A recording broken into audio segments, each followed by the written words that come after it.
May I say to the TUC and to the Academies Alliance, well done for organising this morning and for all the work that's been carried out over the last couple of years to get this issue well and truly on the agenda, on the political agenda. It's a long way yet to travel. Small concessions have been made largely, I believe, because of the work of educational bodies throughout this land, people who researched into academies to find out just what they're worth and what they're not worth. And that, I think, has been bringing about slow but steady change in the way in which the government is seeing the academy movement. Not fast enough, not deep enough, not wide enough, but we are making some progress. And although it seems a real uphill battle, it's one that we have to take on. Before I focus totally on to the struggle to prevent academies overrunning our education system, I think there's a wider problem with the Labour government, and that's the one that's been bequeathed to us by the Blairites. And I want to illustrate it in this way because many of you will be from the teaching professions, will know exactly what I'm talking about and be able to relate to what I'm saying. But way back, the sale of council houses started a mass movement of the semi-skilled and skilled people out of those estates, which have been the bedrock of Britain for so many years.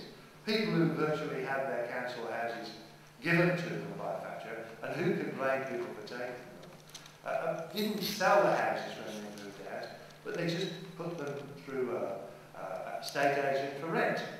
And the estate agents, knowing the game, understanding that the best way to get their money back in a sure way was to get the state to pay.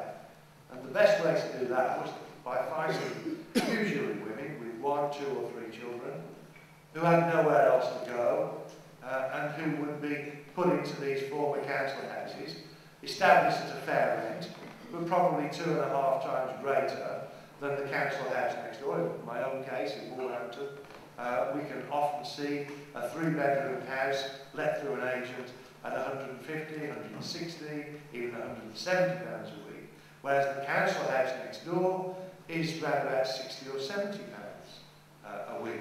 Now, the only people who can afford to pay that kind of rent are those who aren't really paying it at all. In other words, it's paid by the state. But what happens is that the poor woman, still on a very low income, virtually on the breadline, is struggling to maintain her children properly. And very often those children are going to school Monday morning and every other morning, not properly nourished. And you can't teach children who lack energy and who are tired. And therefore we get a plateau, a levelling out, even a fall in perhaps what's been achieved in our primary schools especially. And the results come out, and they're disappointing.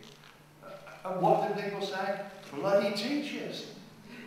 And to me that just illustrates the failure to recognise that social policy isn't chop, chop, chop, chop, chop. It's a continuum. It has to fit together. It has to recognise the social pathology of each and every area and district. And we cannot just ignore the history of what's happened in our districts and communities. And ignoring it meaning that we don't understand why things aren't going as well as what they should be today.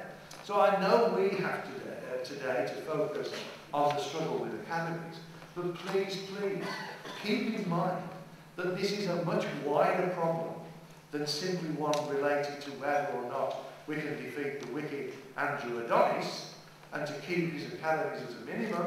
We may be able not to stop those that are already there, but by golly, we should try to stop any more coming about. And it just seems to me that that narrative, which has been part and parcel of the Labour government since Blair, that private good, public bad, has got to be revamped. We have to get that message across that this is simply not so. I earned my living in the private sector for 35 years before I came into Parliament.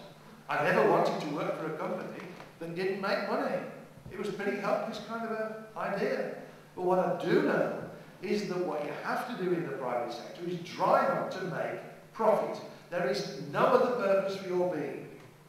I do not believe that that sits well with the ethic that's been built up in this country by dedicated public servants, teachers, nurses, and all others. It doesn't fit well with that ethic that's been built up.